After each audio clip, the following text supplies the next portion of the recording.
In this video, I will show you how you can use modeling tool to detach an object based on their material IDs. This is something which is very well needed in some situation. I do have fallen in situation where I need to detach the object based on their material ID, and earlier I used to do it in 3D Studio Max. So I will go in the Max file and then select the object which I want to detach, and then I will detach it according to the metal ID, and then I will bring it in Unreal Engine, which was a long process to do. But now I have found a solution which we can use to do it inside Unreal Engine very fast and efficiently, and it works flawlessly. So without further ado, let's get started. So for that, I will take this office room as an example.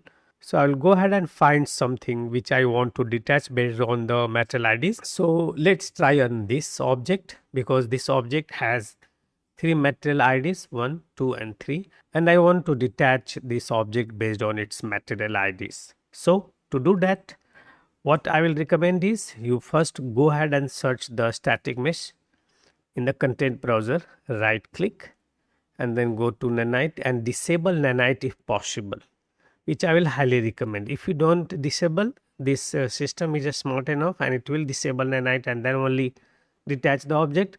But why to take chances? So always go ahead and disable Nanite and then only try to perform this action.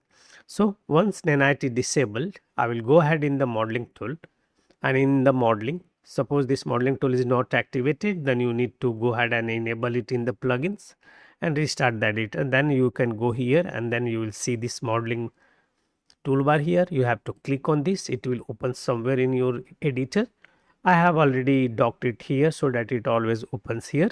And when you go to XForm, while the object is selected, you have to go to XForm, and in XForm there is a button called, or there is an option named as a split. Earlier its name was separate, but now they have changed it to a split, which is okay for me. So I will go ahead and click on a split.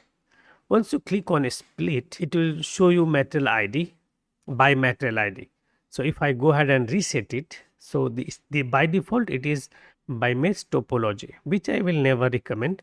Anyway, we need to do it by material ID, but it can detach object based on mesh topology, based on vertex overlap, based by polygon groups and by metal IDs. Suppose you want to do it by polygon group, you can go ahead and create polygon group. You have to go ahead and click generate polygon group, accept, and then go to XForm and then click on split, and then you can go ahead and click on poly group and then you can detach. But I like it detaching based on the material ID, which is quite helpful for me. Suppose this is an object which has a glass material.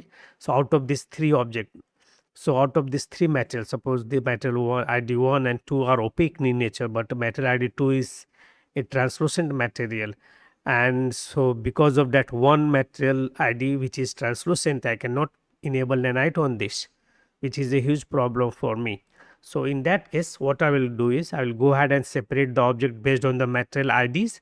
So it will just makes three separate objects, and after that I can go ahead and merge the two objects with opaque material and then leave the glass material and leave the object with the glass material intact. That way I will be able to separate the part of the object with glass material and the part of the object without glass material. Like these two, all these three will be separate object.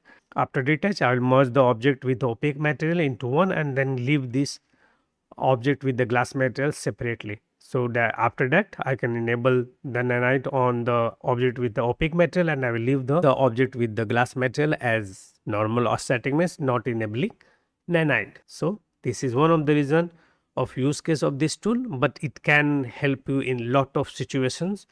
You should be aware about it, and then once time comes and when you need it, you can go ahead and use it. So I will go ahead and click on split, and then I will change this to material ID, and then I will click transfer material and show preview, both will be on, and from input and then by material ID, and I will just go ahead and click OK. Now if I go ahead, see here it's three object, earlier it was one object. So I will select this object, this is one, then I will hide it, then this is the another object with this metal ID, and this is the third metal.